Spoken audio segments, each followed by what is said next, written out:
Menko Polhukam Republik Indonesia Mahfud MD menjelaskan mengenai progres penanganan hukum polemik kasus Pondok Pesantren Al Zaitun yang dipimpin oleh Panji Gumilang telah masuk penyidikan oleh Bareskrim Polri. Mahfud juga membeberkan bahwa terdapat dugaan tindak pidana pencucian uang oleh Panji Gumilang. Hal itu diungkapkan Mahfud pada hari Selasa 11 Juli 2023. Yang DPD. Apalagi? Nah, Al-Zaitun. Jadi begini, Al-Zaitun itu kan sudah masuk penyidikan.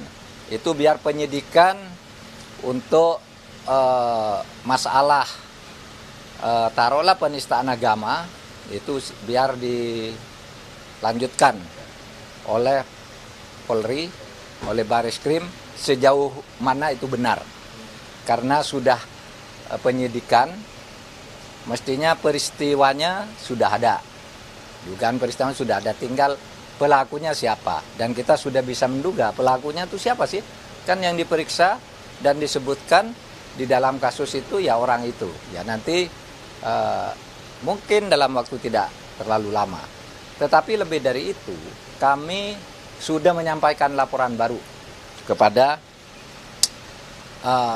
Polri, yaitu tentang tindak pidana pencucian uang.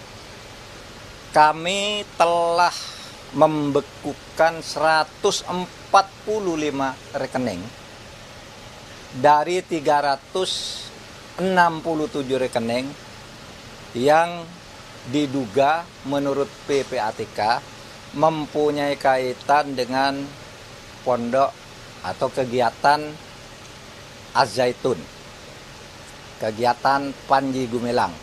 Kita sudah sebutkan di situ beberapa tindak pidana yang mungkin terkait dengan itu, misalnya tindak pidana penggelapan, tindak pidana penipuan, tindak pidana pelanggaran yayasan, tindak pidana penggunaan dana BOS, yang itu semua diletakkan dalam konteks pencucian uang. Pencucian uang dengan penggelapan, pencucian uang dengan penipuan, pencucian uang karena undang-undang yayasan, pencucian uang karena penggunaan dana BOS dan sebagainya. Itu sudah kami laporkan ke polisi, ke Bareskrim, satu tindak pidana yang tidak lebih mudah dari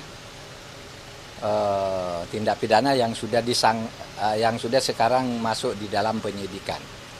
Kemudian saudara, agak lebih fantastis lagi, kami sudah melaporkan adanya sertifikat tanah atas nama Panji Gumilang dan keluarganya yang diduga ada kaitan dengan penyalahgunaan, ya, diduga ada kaitan dengan penyalahgunaan kekayaan Al-Zaitun, karena tanah-tanah itu ditulis atas nama pribadi.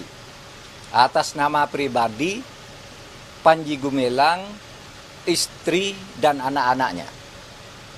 Saya sebutkan ada 295 bidang tanah yang sekarang ditemukan sesudah kami cek ke BPN yang namanya Panji Gumilang dan istrinya Hairunisa dan Alwidat dan siapa lagi, pokoknya jumlahnya itu 295 sertifikat. Masih dicari lagi kalau ada nama samaran, sertifikat yang mungkin menggunakan nama lain, sehingga sekarang belum ditemukan dan baru ditemukan sebanyak 295 sertifikat tanah dengan rincian sebagai berikut.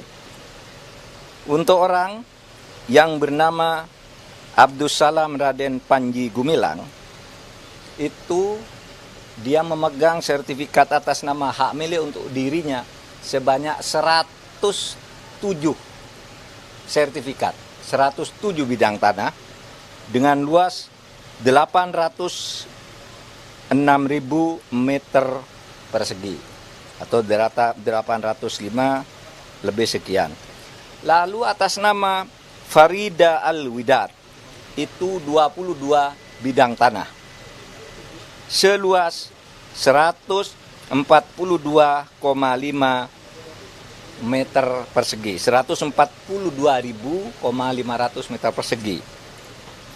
Kemudian atas nama Imam Prawoto, ini yang sering disebut Abu Toto, sebanyak 35 bidang dengan luas 89.700 sekian meter persegi.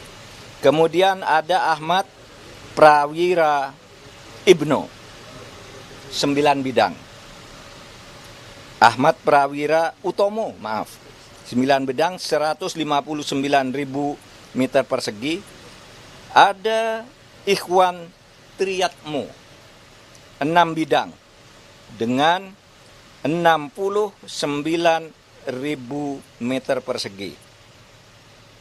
Kemudian Anis Hairunisa yang diduga istri atau anaknya berdasar riwayat hidup 43 bidang. Itu seluas 442.000 meter persegi. Kemudian ada Hakim Prasojo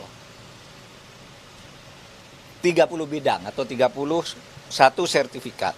Dan yang terakhir Sofiah Al-Widad sebanyak 42 bidang dengan luasan 396.000 meter persegi.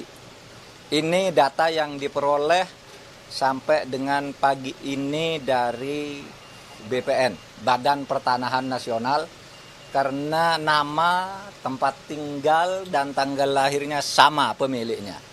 Sehingga ini diidentifikasi. Nah, kita tahu laporan dari Gubernur Jawa Barat ada 6 nama lain. Ada 6 nama lain bagi Panji. Ya. Sehingga kita akan bina, akan sesuaikan kurikulum. Ya. Sehingga kita akan bina, akan sesuaikan kurikulumnya, akan bersihkan kalau ada kotor-kotornya di dalam pelaksanaannya, tetapi Pondok Pesantren Al Zaitun dan seluruh sekolah dan pesantrennya itu tidak akan dijatuhi sanksi apa-apa, akan terus berjalan, dibina oleh pemerintah, Kementerian Agama. Tapi Panji Gumilang yang merupakan tokoh di Pondok Az-Zaitun ini, tindak pidananya akan kita selesaikan agar tidak selalu menjadi isu setiap ada event politik.